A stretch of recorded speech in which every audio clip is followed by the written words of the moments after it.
අපි උපකල්පනය කරලා බලමු 3A ඇට්ලස් කියන්නේ මොකක්ද කියලා. 3A ඇට්ලස් එක ගැන විශේෂ දෙයක් සිදු වුණා සූර්යයා ළඟදී. සාමාන්‍ය වල්ගතරුවක් සූර්යයා ළඟදී ගිනිගෙන දැවිලා යනවා. හැබැයි මේ වල්ගතරුව එහෙම වුණේ එකපාරම ආලෝකමත් වී සූර්යාගේ අධික තාපයට පවා එයට ඔරොත්තු දීමට හැකි වුණා. ඊට පස්සේ එම ධූමකේතුව නැත්තම් වල්ගතරුවට එක වේගයක් තිබ්බා. ඒ කියන්නේ වෙනස් වෙන වේගයක් තිබ්බා.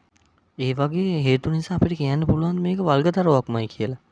පුරාවිද්‍යාඥයන්ට හම්බෙලා තියෙනවා සුමේරියානු ශිෂ්ටාචාරයේ තිබිලා මැටිපුවරු වගේක්. ඒ මැටිපුවරු වල සඳහන් වෙනවා නිබීරු කියලා ග්‍රහලෝකයක් ගැන. මම ඒක ගැන තව ටිකකින් කතා කරන්න. සමහර විට වෙන්න බැරිද වෙනත් ග්‍රහලයකින් ආපු චන්ද්‍රිකාවක් වුණොත් මේක? The 3I Atlas is an alien invention. අපේ ග්‍රහලෝකයයි ලංවීමක් හේතුවෙන් මේ 3I Atlas එක හොයලා අපි විස්තර දැනගන්න එවල තිබ්බොත්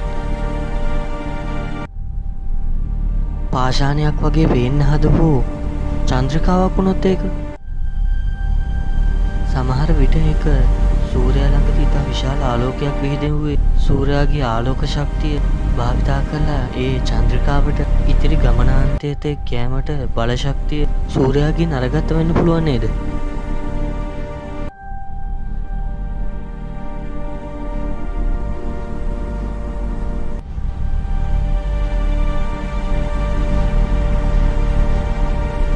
මම අර කිව්ව ග්‍රහලෝකයේ නිබීරු මේ චන්ද්‍රිකාව එහෙමත් නැත්නම් 3I ඇට්ලස් එක නිබීරු වලින් Planet X. නැත්නම් නාසා ආයතන නිල වශයෙන් ප්‍රකාශ කරපු Planet X වෙතින් આવුත් මම අර මීට කලින් කිව්ව විදිහට සුමේරියන් මැටිපුවරු වල සඳහන් වෙන විදිහට නිබීරු කියන Planet ග්‍රහලෝකය X. සහ අපේ ග්‍රහලෝකය ලං වෙනකොට ඉතා විශාල ජල ගැල්මක් ඇති වෙලා තියෙනවා.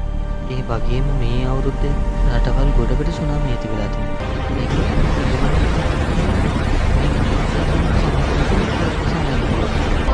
ඒ වගේ කරුණු නිසා 3I ඇට්ලස් කියන්නේ මොකක් වෙන්න පුළුවන්?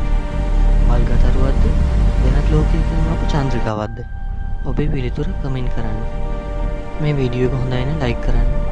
මේ වගේ වීඩියෝ තව බලන්න ඕන නම් මේ channel එක subscribe කරන්න.